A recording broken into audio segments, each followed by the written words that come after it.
pensou, o que que o Brasil tem a ver com o Levante?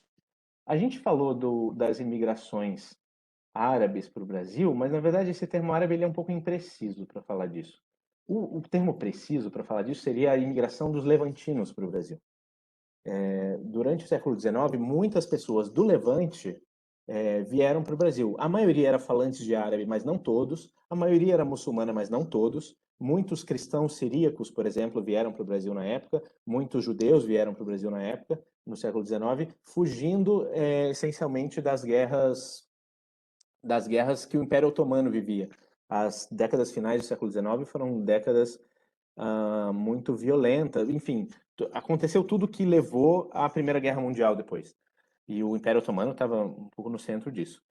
Isso aqui era o Império Otomano, o Levante era um dos pedaços, mas o Império Otomano era bem maior. E o Império Otomano, naturalmente, era um império multicultural e multirreligioso, porque, enfim, toda essa região inclui cristãos, judeus, muçulmanos e outras religiões. Enfim, zoroastristas, se a gente...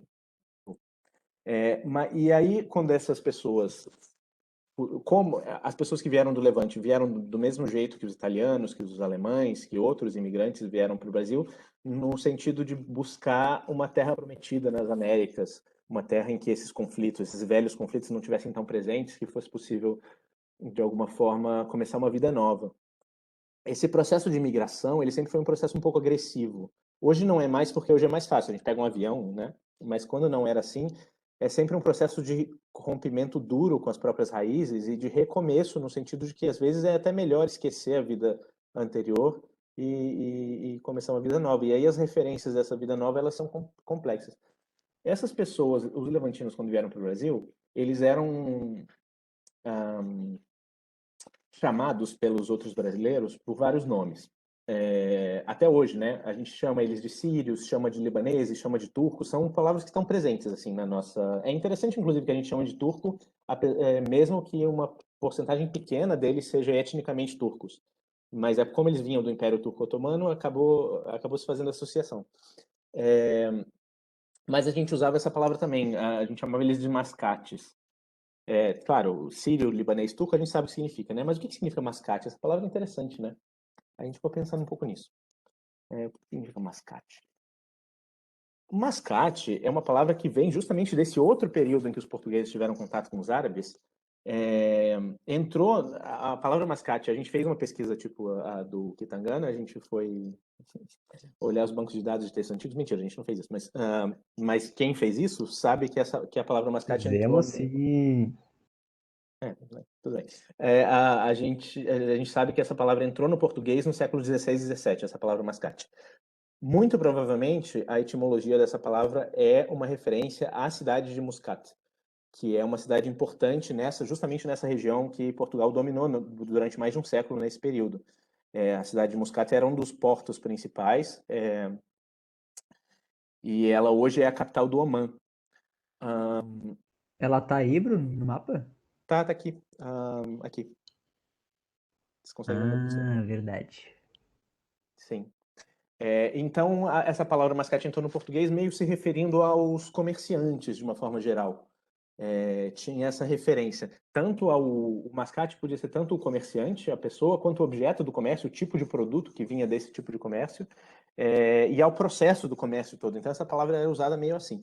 E essa palavra, por muito tempo no português, tanto em Portugal quanto no Brasil, ela se referia ao comerciantes de uma forma geral. Tanto que vocês estudaram na escola a Guerra dos Mascates. Não sei se vocês lembram disso. Foi um levante importante em Pernambuco, entre Olinda e Recife. A ideia é que a elite local de Olinda, que eram basicamente agricultores, pessoas donas de fazendas de cana, se insurgiram contra os portugueses de Recife, que eram muitos comerciantes, então eram chamados de mascates, e aí por isso essa guerra ficou conhecida como a Guerra dos Mascates. Foi um momento importante na história do Brasil. Até hoje, Olinda e Recife se odeiam por causa disso. Não, estou brincando, mas mais ou menos.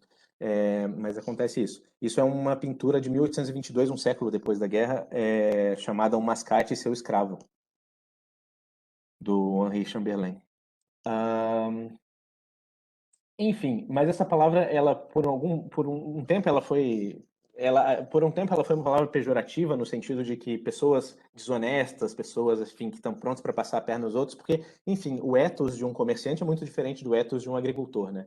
Então, é isso. E aí, interessantemente, quando os levantinos vieram para o Brasil, isso é uma foto do Porto de Santos, porque eles vieram principalmente para São Paulo e para o Rio, eles não vieram para trabalhar nas fazendas de café, como vieram muitos dos italianos e dos alemães. Também não vieram como muitos dos japoneses vieram criando pequenas fazendas familiares, pequenas propriedades familiares e plantando. Eles vieram principalmente para fazer comércio, porque é uma coisa que, vários motivos, mas provavelmente um deles é porque isso era uma coisa cultural, assim, que fazia sentido culturalmente para os levantinos.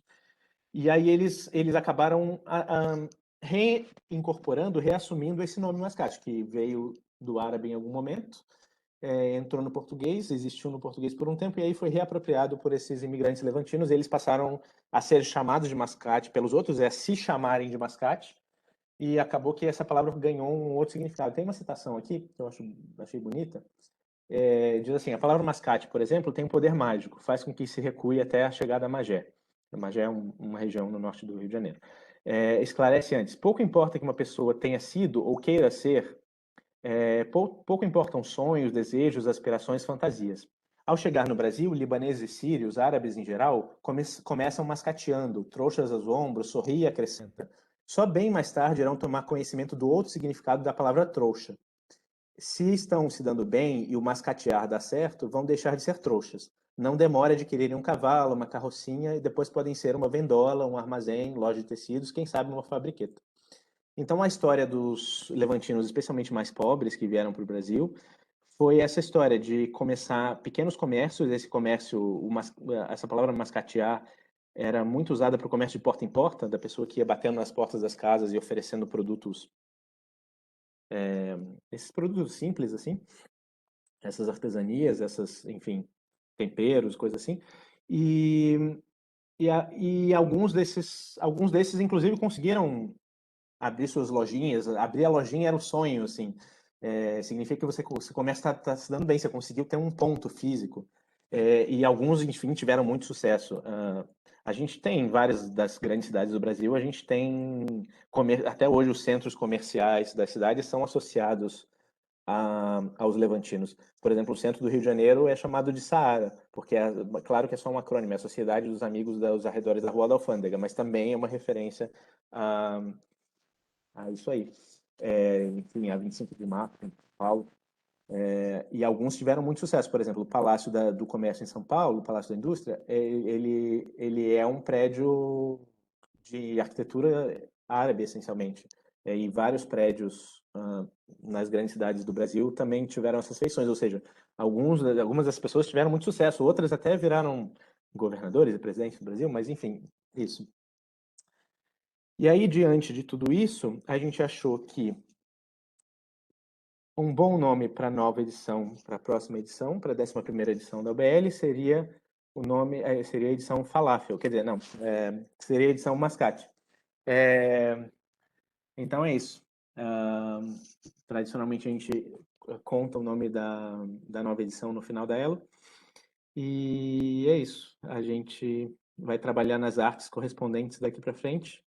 E a gente já tem as datas. A primeira fase vai ser de 11 a 19 de setembro, online. A segunda fase vai ser online, mas naquele outro formato, no sábado à tarde, no dia 16 de outubro. E em 2022, a 11ª Elo, que eu espero que possa ser presencial, mas talvez não possa, mas está tudo bem, porque a gente já descobriu que mesmo quando não é presencial, a gente consegue fazer coisas muito legais. É isso.